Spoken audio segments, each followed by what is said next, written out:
என்னை தேடும் இறைவனே, உம்மை நாடி வருகிறேன். என்னை தேடும் இறைவனே, உம்மை நாடி வருகிறேன். ஆகஸ்ட் 20ஆம் நாள். இன்றைய தியானத்தின் தலைப்பு வேதனை உண்டாக்கும் வழிகள். வாசிக்க வேண்டிய திருமறை பகுதி சங்கீதம் 139. வேதனை உண்டாக்கும் வழிகள். வேதனை உண்டாக்கும் வழி என்னிடத்தில் உண்டோ என்று பார்த்து நித்திய வழியிலே என்னை நடத்தும். சங்கீதம் 139:24. ஒரு சகோதரி, அடிக்கடி எனக்கு தலைவலி வரும், அதற்கு காரணம் கோபமாக கூட இருக்கும் என்று ஒரு சகோதரர் கூறினார். அதன் பின் என் பிடிவாதத்தையும் கோப கூச்சலையும் குறைத்தேன், தலைவலி போயிற்று என்றார்கள். அவர்களுக்கு வேதனை உண்டாக்கியது கோபம். ஒரு குடும்பத்தில் ஓயாது சண்டை, கூச்சல், குழப்பம் இருந்தது. பிள்ளைகளே சொன்னார்கள், அப்பா குடிப்பதுதான் என்று. உண்மைதான், குடி குடும்பங்களில் வேதனை உண்டாக்கி கொண்டிருக்கிறது. ஒரு வாலிப பெண்ணுக்கு திருமணமாகவில்லையே என்று அந்த குடும்பமே வேதனைப்பட்டது. காரணம், மாப்பிள்ளை வீட்டார் அனைவரும் வரதட்சணை கேட்டார்கள். சமுதாய தீமையான வரதட்சணை அநேக குடும்பங்களில் வேதனை உண்டாக்கி கொண்டிருக்கிறது.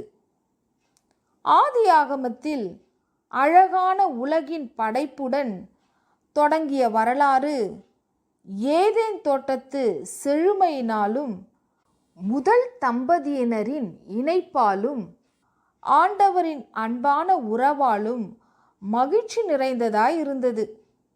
ஆனால் ஆதாமும் ஏவாளும் வெளியே துரத்தப்பட்டு கேருபீன்களையும் சுடரொளி பட்டயத்தையும் வைத்து ஏதேன் அடைக்கப்பட்டபோது தேவனுக்கும் மனிதனுக்கும் இடையே பிளவும் வேதனையும் உண்டாயிற்று. அந்த வேதனைக்கு ஏவாள் இச்சையை அடக்காததே காரணமாயிற்று. சகோதரரே, நம் வாழ்வின் வேதனைகள் பலவற்றிற்கு காரணம் நம் பாவங்களே. சில சமயங்களில் வேதனை உண்டாக்கியவை எவை என்று பளிச்சென்று புரிந்துவிடும்.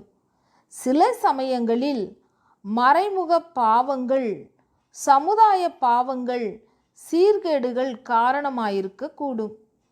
நமக்கு காரணம் தெரியாமலே வேதனை நம்மை வாட்டி வதைத்தால் தாவீது 139ஆம் சங்கீதத்திலே ஜெபிப்பது போல கடைசி 2 வசனங்களை ஜெபமாக சொல்வது நல்லது. தேவன் நம் இருதயத்தையும் சிந்தனைகளையும் ஆராய்ந்து அறிந்து நம் வேதனைக்கு காரணத்தை உணர்த்துவார். வேதனை உண்டாக்கும் வழிகளை விட்டு விலகிவிட்டால் அதன் பின் நாம் நித்திய வழியிலே, நித்தியத்தை நோக்கி செல்லும் வழியிலே நிம்மதியாக நடக்கலாம். தேவன் நம் சிந்தனைகளையும் செயல்களையும், நாம் தெரிந்தெடுப்புகளையும், பழக்க வழக்கங்களையும், விருப்பங்களையும், வார்த்தைகளையும், நம் முக்காலங்களையும், உடல், உள்ளம், உணர்ச்சிகளையும் அறிந்திருப்பதாலும் கருவில் உருவானது முதலே நம்மை அறிந்திருப்பதாலும் வேதனை உண்டாக்கும் வழியை ஆராய்ந்து அகற்றுவது அவருக்கு எளிது என்று நம்பி தாவீது இப்படி ஜெபிக்கிறார்.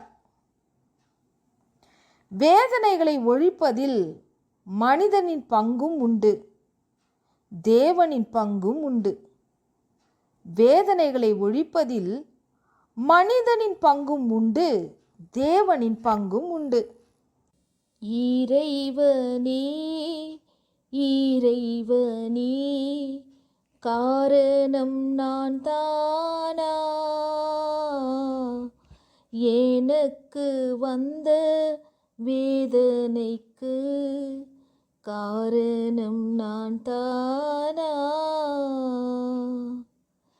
என் வழியை நீர் மாற்றிவிடும், நல்வழி காட்டும் ஐயா. சொல்லும் செயலும் சுத்தமாக என்னிலே வாசம் செய்யும். வேதனை இல்லா வழிதனில் நித்தியம் நோக்கி செல்வேன். என்னால் என் வழி மாற்றிடவே என்றுமே இயலாதையா.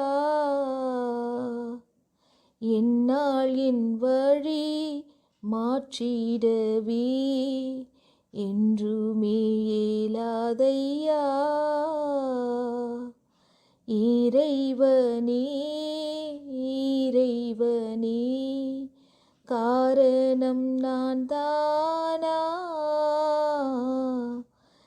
எனக்கு வந்த வேதனைக்கு காரணம் நான் தானா?